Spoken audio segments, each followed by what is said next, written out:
విజయవాడలో ఎండలు మామూలుగా లేవు. బాణుడు వీర ప్రతాపం చూపిస్తున్నాడు. నడి నెత్తి మీద బాణుడు ప్రతాపం మామూలుగా ఉండట్లేదు. విజయవాడలో ప్రజలు ఎండలకి బెంబేలెత్తిపోతున్నారు. రోడ్ల మీదకి రావాలంటే భయపడుతున్నారు. టైంతో పని లేకుండా ఎండ అనేది చాలా బీభత్సం సృష్టిస్తుందని చెప్పుకోవచ్చు. రోడ్లన్నీ ఒక రకంగా నిర్మానుష్యంగా మార్చిన పరిస్థితి అయితే నెలకొంటుంది. అసలు నిన్న మొన్న మొత్తం ఈ 3 రోజులు కంటిన్యూగా 40 డిగ్రీల పైనే నమోదైంది. ఎండ మాత్రం తీవ్రంగా ఉంది. ఈ ఎండకి భయపడి ప్రజలు బయటికి రావడానికి బెంబేలెత్తిపోతున్నారని చెప్పుకోవచ్చు.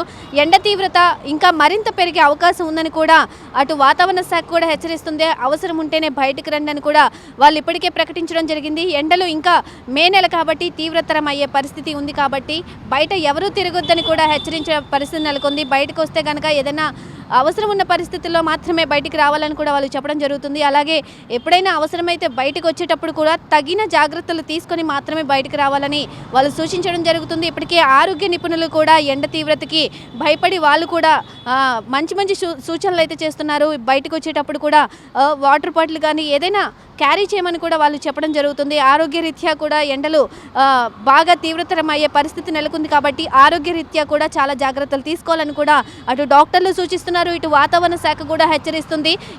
ఎండ తీవ్రత పెరిగే అవకాశం ఎక్కువగా కనిపిస్తుంది. బాణుడి ప్రతాపం మారు మోగిపోతుంది. కాబట్టి చాలా జాగ్రత్తలు తీసుకునే అవకాశం అయితే ఉంది. కాబట్టి వాళ్ళు సూచనలు ఇప్పటికే చేయడం జరుగుతుంది. ఎండ తీవ్రత గురించి కూడా చాలామంది వృద్ధులు కానీ చిన్నారులు కానీ చాలా భయపడే పరిస్థితి నెలకొంది. ఎండ తీవ్రతకి బయటికి రావడానికి కూడా భయపడే పరిస్థితి నెలకొంది. అలాగే ఇప్పుడు మనం చూసుకోవచ్చు విజయవాడ రోడ్లు కూడా ఇప్పుడిప్పుడే జనాలు అంటే ఎందుకు రావాలి బయటికి అని ఇళ్లలో దాక్కునే పరిస్థితి నెలకొంది. ఇప్పుడు మనం చూస్తున్నాం రోడ్లన్నీ కూడా నిర్మానుష్యంగా మారిన పరిస్థితి ఉంది. అవసరమైన వాళ్ళు మాత్రమే బయట తిరుగుతున్న పరిస్థితి నెలకొంటుంది. అలాగే ఎండ తీవ్రత మే నెల కాబట్టి ఇంకా పెరిగే అవకాశం ఉంది. జూన్ నెలలో కూడా కంటిన్యూ అవకాశం ఉంది. కానీ చిరుజల్లులు అప్పుడప్పుడు కురుస్తున్నా కానీ నెక్స్ట్ డే మాత్రం మళ్ళీ బాణుడి వీరప్రతాపం మొదలవుతుంది.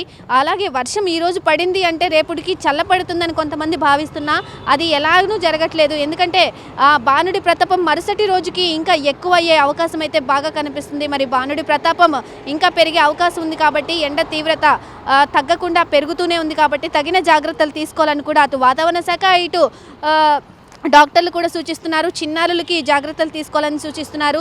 వృద్ధులు కూడా ఈ ఎండ దెబ్బలకి వడగాలులకి చాలా ఇబ్బందులు పడుతూ ఉంటారు. వడగాలులు ఎక్కువ వీచే అవకాశం ఉంది. కాబట్టి చెవులకి ఏమీ తగలకుండా కూడా జాగ్రత్తలు తీసుకొని కూడా వాళ్ళు సూచిస్తున్నారు.